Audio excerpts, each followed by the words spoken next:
Este último 10 de julio en Ecuador renunció el vicepresidente Otto Sonnenholzner, lo cual dejó un golpe durísimo al último año de mandato de Lenín Moreno, que cada vez se parece más a un barco que está avanzando sin rumbo y que está a punto de hundirse en el abismo. Esto es porque no es ni el primero ni el segundo vicepresidente que tiene Lenín Moreno, sino que ya es el tercero, y sumando al cuarto que se va a tener que elegir de acá a agosto, le daría un promedio de un vicepresidente por año. De esta manera vamos a volar como un cóndor a Ecuador, vamos a buscar entre la carroña y vamos a ver cómo se llegó a esta situación.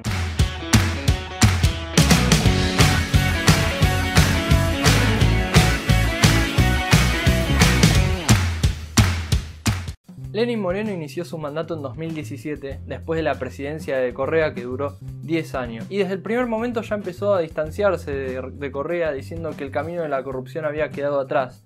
Y decía cosas como esta: que se haga una auditoría desde el año en que Odebrecht estuvo acá, fortalecer comisiones anticorrupción, fortalecer una Secretaría Anticorrupción y el Consejo de Participación Ciudadana y Control Social, que debe estar robustecido para poder luchar contra la corrupción. Pero lo curioso es que en realidad Lenín Moreno y Rafael Correa pertenecen al mismo partido. Los dos son parte de Alianza País y además compartieron mucho más que eso, porque Lenín Moreno había sido el vicepresidente de Correa entre el 2007 y el 2013. Y además, el compañero de fórmula de Lenin, Jorge Glass, que fue su primer vicepresidente, también había sido vicepresidente de Correa, entre el 2013 y el 2017. Entonces, ambos habían sido parte de este gobierno que decían que era corrupto, que estaba relacionado con causas de sobreprecios a la obra pública con la constructora Odebrecht. Ya vemos cómo va a terminar esto. Claro, el primer vicepresidente Jorge Glass también había sido el ministro coordinador de sectores estratégicos durante la presidencia de Correa. Así lo señalaron como el funcionario que conocía y coordinaba el pago de sobornos. También cayó su tío, que no era político, pero recibía sobornos como intermediario entre su sobrino y los pagadores de sobornos.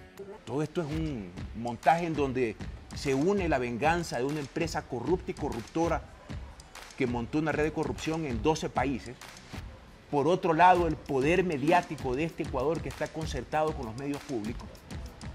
Por otro lado, el poder económico y financiero donde les constituye la piedra en el zapato. Estas explicaciones no salvaron a Jorge Glass porque terminó siendo sentenciado a 6 años de prisión. La prueba fue varios emails que intercambiaban entre él y su tío y hablaban de obra pública. Así, en el 2018 empezó con Lenín Moreno buscando un nuevo vicepresidente y a la Asamblea Nacional discutiendo una terna para designarlo.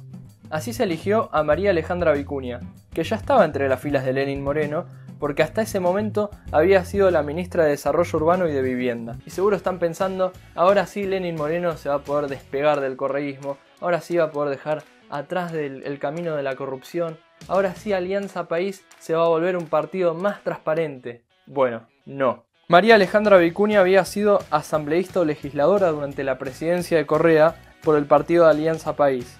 Y ahora es cuando llegan las pálidas, porque su ex asesor, el abogado Ángel Polibio Sacbay, entre 2012 y 2013 había recibido pagos por debajo de la mesa, coimas quiso decir, por lo cual se le imputó con el delito de concusión.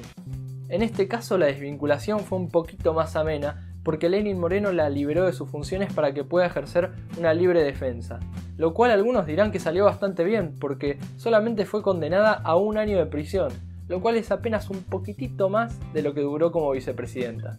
Todavía no empezaba el 2019 y en diciembre de 2018 Ecuador ya estaba buscando un nuevo vicepresidente. Y esta vez se cansaron, ya no querían buscar a alguien que lo persiguiera su pasado, ni a nadie que estuviera relacionado con la política. La terna está compuesta por, en el primer lugar está Otto Sonnenholzner, que es una persona relacionada con la actividad periodística. Me alegro mucho por el que es economista. ¿Es economista? Sí. Ah, es economista. Así la terna de la Asamblea Nacional eligió a Otto Sonnenholzner, un outsider que hasta ese momento no había tenido demasiada relación con la política y que era un empresario de los medios de comunicación. Y como saben, eso no terminó demasiado bien, aunque en principio no fue su culpa directa, no fue su responsabilidad directa, porque A partir de ese momento, en realidad, en Ecuador se pudrió todo. Hay que entender que la economía de Ecuador llevaba años debilitándose, principalmente por la baja de los precios internacionales del petróleo, que son su principal exportación, y que se dieron esa baja de precios entre 2014 y 2015. Y eso trajo problemas que se venían arrastrando, además de los problemas políticos y además de los conflictos internos que tenían dentro de Alianza País. Y así, Ecuador se encontraba en graves problemas de ingreso de dólares al país. Y además que tenían una deuda que había aumentado considerablemente en esos últimos años y que había sobrepasado el límite de que la deuda tenía que representar el 40% del PBI, que era lo que establecía la Constitución. Así, en marzo de 2019, Lenín Moreno tuvo que pedir ayuda financiera al FMI, al Fondo Monetario Internacional, y esto significó un préstamo de 4.200 millones de dólares, que no se acercan a los 50.000 millones que solicitó Argentina, pero para una economía más chica como es la de Ecuador, es bastante. Y esto significó además un plan de austeridad, es decir, un plan de recorte, de ajuste del gasto público. Para octubre, Lenín Moreno anunció medidas que incluían liberar el precio de la nafta, que hasta ese momento tenía grandes subsidios que lo hacían mucho más barata, recorte de empleados públicos, una reforma laboral, una nueva modalidad de contratación y además varias medidas liberales que incluían reducción de impuestos, entre otras cosas. Y quienes hagan memoria seguro se acuerdan que en ese momento los ecuatorianos no se lo tomaron a la ligera. Durante 2 semanas hubo grandes manifestaciones que buscaban la destitución del presidente Lenín Moreno, que hasta ese momento estaba recién en la mitad de su mandato.